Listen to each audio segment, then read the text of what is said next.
Sexualidad TV. Hola, ¿qué tal? Soy David Barrios Martínez, médico, sexólogo, psicoterapeuta.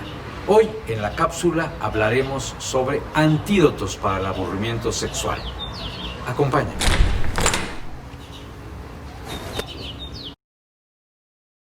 Quiero platicarte que en la terapia, en los grupos de encuentro, en los talleres, en distintas circunstancias, diversas personas se acercan a mí para plantearme qué onda con esta aburrición, con esta hueva en los encuentros sexuales. La verdad es que yo quería disfrutarlo y más bien lo estoy padeciendo. De pronto dejan de darme ganas y me voy desmotivando. A veces evado los encuentros sexuales, me dice la gente.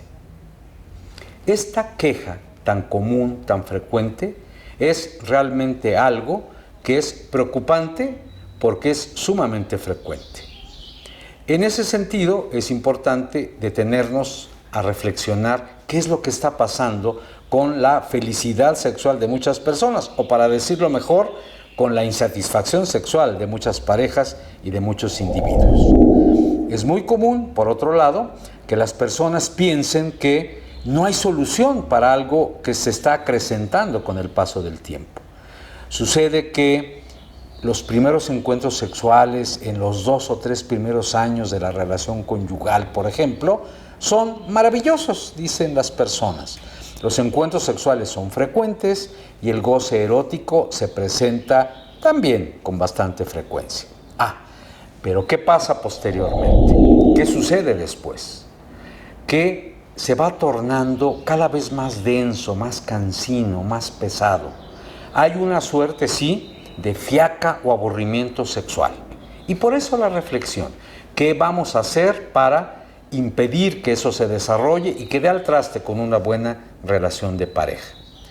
Porque la relación de pareja no estriba nada más en los encuentros sexuales de calidad. Tiene que ver con lo afectivo, con lo convivencial y con lo erótico. Lo que pasa es que en el centro de una buena relación de pareja sin duda está la pasión. También el compromiso, también la intimidad, pero la pasión cobra una muy particular relevancia. Si la pasión se extingue o pasa a un segundo plano, las cosas se ponen feas, realmente. Hemos podido observar informalmente, pero con frecuencia en la consulta sexológica, que luego de los primeros años de casados, sigo hablando de la relación conyugal, y luego de que se presentan 1, 2 o más embarazos, todavía se hacen más espaciados, menos motivantes, menos llenas de intensidad las relaciones sexuales. Entonces, sí procede, por supuesto, reitero, que reflexionemos en este punto. Los encuentros eróticos tienen deseo, excitación y orgasmo y tienen que ver también con la frecuencia y calidad de las relaciones sexuales. El deseo es la ansiedad placentera para erotizarse. Estas ñáñaras, este estar caliente, que no representa un aumento de la temperatura corporal, pero sí un calor interno, simbólico, una fuerza motriz que nos impulsa a tener apetito sexual.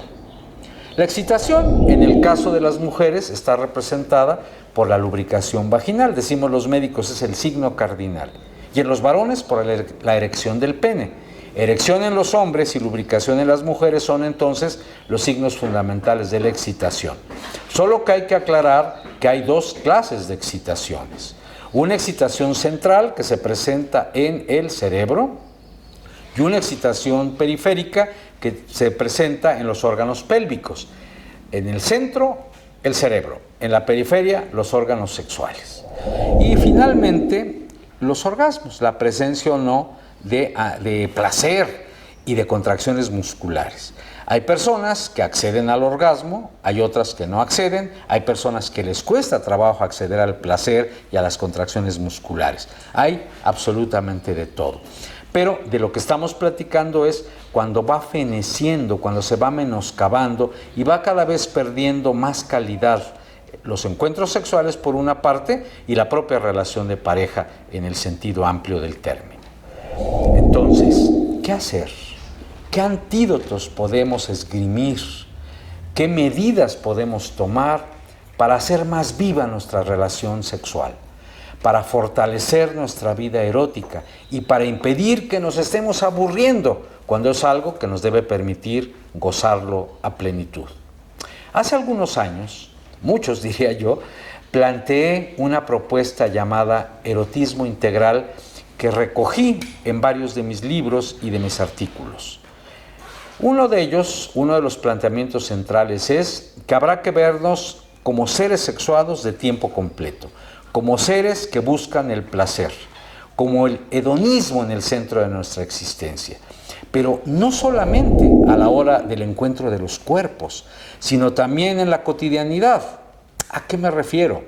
A que podemos disfrutar de una luna plena, podemos disfrutar de un amanecer, podemos saborear lo delicioso que es un café calientito, preferentemente a tempranas horas del día. Podemos disfrutar de la comida y de la brisa y del solecito y de los fríos y de los sonidos que el campo o la ciudad nos proporciona. Es decir, el contacto con el placer tiene que ver con aprender a disfrutarnos con todo el cuerpo, con todos los órganos de los sentidos, con toda nuestra sensorialidad.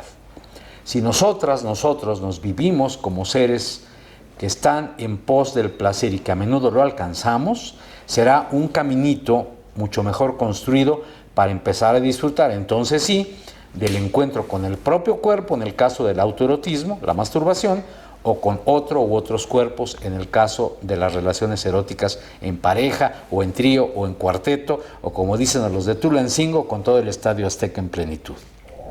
¿Qué vamos a hacer entonces? Son propuestas muy sencillas, muy elementales, yo diría que están como a la vuelta de la esquina o están frente a nuestras narices, pero a veces no nos percatamos de ellas. Pesa tanto su obviedad que luego ni cuenta nos damos. Una primera recomendación como antídoto para que no haya aburrimiento sexual, antídoto para el aburrimiento erótico, es decir, que lo disfrutemos y no lo padezcamos, es el vernos también con un erotismo global. Esto significa en toditito el cuerpo, de cabeza a pies y de pies a cabeza. Nuestro cuerpo todo es una maravillosa antena transmisora y receptora del placer. Esto lo señalo porque algunas personas, muchas personas diría yo, creen que la vida erótica se concentra en los órganos sexuales pélvicos, es decir, el pene y la vulva, y se acabó. Pero no es así. Toditito el cuerpo, reitero, es una gran antena sensorial, receptora y transmisora del placer. Por otro lado, si nosotros globalizamos el erotismo, podemos aprender a descubrir la sensorialidad que tenemos en todo el cuerpo y no nada más en zonas restringidas, porque le ha hecho muchísimo daño al principio del placer la errónea idea de que hay puntos específicos del placer. Les dicen zonas erógenas universales. Y entonces entran situaciones verdaderamente patéticas por seguir el manualito de instrucciones para el buen sexo. Dicen los manuales, es que hay que lamer los pezones o las tetillas. Es que hay que chupar el clítoris. Es que siempre tienes que practicar el sexo oral llamado guaguis o el cunilingus. Es que siempre tienes que acariciar de esta otra manera. Es que si le das besitos en el lóbulo de la oreja izquierda, la persona delirará de placer, etcétera, etcétera, etcétera. Nada de eso es cierto. A veces hay cosas, decía yo, dramáticas, a veces tragicómicas, como por ejemplo, el señor absolutamente machista que siguiendo el manualito de instrucciones para machos galanes, dice, el manualito dice que si yo lamo, chupo o beso el clítoris de mi pareja, ella lo va a gozar intensamente. Y entonces ahí tienes al señor, chupa y chupa el clítoris, lame y lame la vulva, aplicando la técnica y su pareja bostece y bostece y bostece. ¿Por qué? Porque el erotismo no es mecánico, nunca lo ha sido. Las recetitas y los manuales, los instructivos que se consiguen en cualquier tienda de autoservicio, no sirven prácticamente para nada. ¿Qué es lo que sí sirve entonces? Lo que sirve es convertir a todo el cuerpo en una enorme zona erógena, susceptible de ser explorada. Conviértete en el Cristóbal Colón o en el Magallanes del cuerpo erótico propio y el de tu pareja o parejas, sabiendo disfrutar esa geografía erótica. No hay zonas erógenas universales, pero sí las podemos inventar y descubrir. Yo en ocasiones propongo a mis consultantes que hagan estos descubrimientos a partir de cosas inéditas, cosas que a lo mejor jamás nunca han realizado, pero que pueden empezar a realizar descubriendo mundos eróticos verdaderamente fantásticos. Vamos a poner algunos ejemplos. ¿Por qué no? Por ejemplo, das caricias que nunca has dado en zonas corporales que nunca has visitado. ¿Por qué no, por ejemplo, acaricias con el dedo gordo de tu pie izquierdo el ombligo de tu pareja? O le acaricias generosamente la espalda y las nalgas con las pestañas.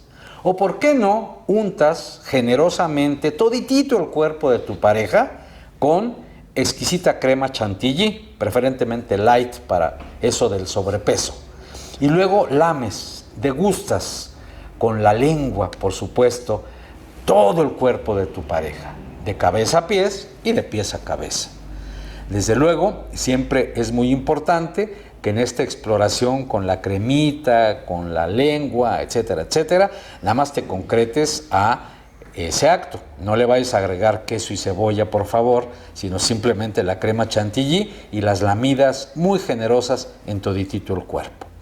Pero también, por supuesto, puedes inventarte todos los recursos de la vida erótica que se te apetezcan. En otras palabras, no se trata de que vuelvas a restringirse a un manualito de operaciones. Invéntate, cada quien descubre su propio erotismo. Quiero que tomes en cuenta, en medio de todas estas propuestas, para que no nos aburramos en el sexo, para que nuestro erotismo no sea plano y vulgar, el que debemos trabajar con la persona, la propia persona y la otra, y dejar a un lado los roles estereotipados en los encuentros sexuales. Tú abres las piernas y yo embisto. No. Cada quien puede desarrollar su propio rol erótico, inventándose cada vez, redescubriéndose, recreándose, gozándose con toda suerte de eventos que rescaten a la propia persona.